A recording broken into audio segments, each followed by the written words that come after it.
reporting from Swinburne University of Technology to discuss the impact of visual cues and more specifically colour and the actions of the consumer. How colour choice can positively and negatively affect our actions in the 21st century. This is one of the leading universities of design, and I am here today with Professor Hannah Madway, leading marketing expert and former director of marketing for Maya Australia. And also with us today is internationally recognised graphic designer and ambassador of street art, Monika Vodanovic.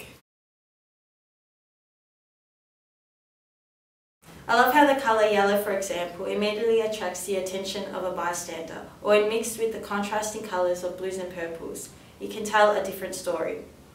But if the blue was used as a solitary colour, the emotions of an individual can change so dramatically to an opposite emotion.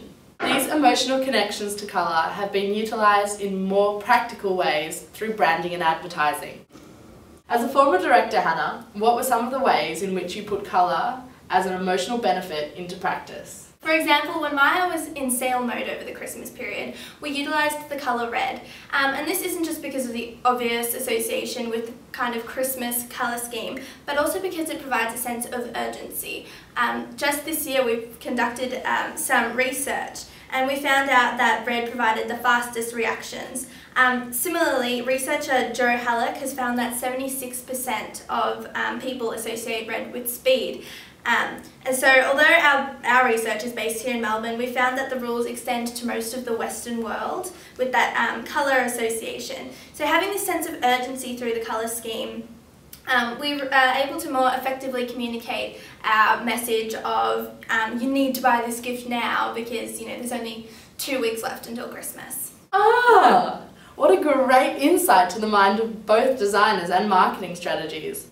But how do you firstly develop these ideas and strategies to base these approaches on? Well, of course, there's the colour theory, which was invented by Sir Charles, now I'm going to butcher this name, Lemieux. So that is about how colour psychologically affects us, and through our own research we've built upon this existing data and used observation and self-documentation of our subjects. So we can focus more specifically on the practical application of colours and to not only influence mood or emotion, but to translate that into action, which for us means more sales and more profit, and so for us that is the way that colour can positively affect the customer. Now, Monika, let's talk about how this can have negative effects on consumers or just the general public. Some street artists tend to elicit a negative reception. Can you tell us a bit about the line between street art and graffiti? Well, there has always been some more difficulty creating a proper distinction between the two.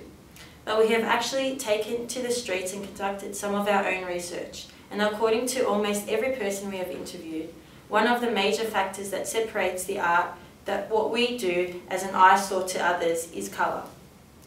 Beyond just showing that more effect has been put into their creation, the use of colour can improve the entire environment. The variation of colour can make an otherwise dull brick wall so more interesting.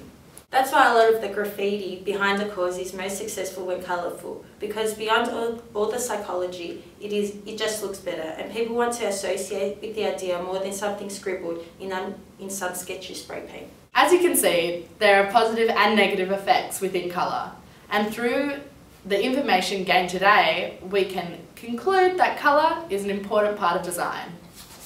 Thank you!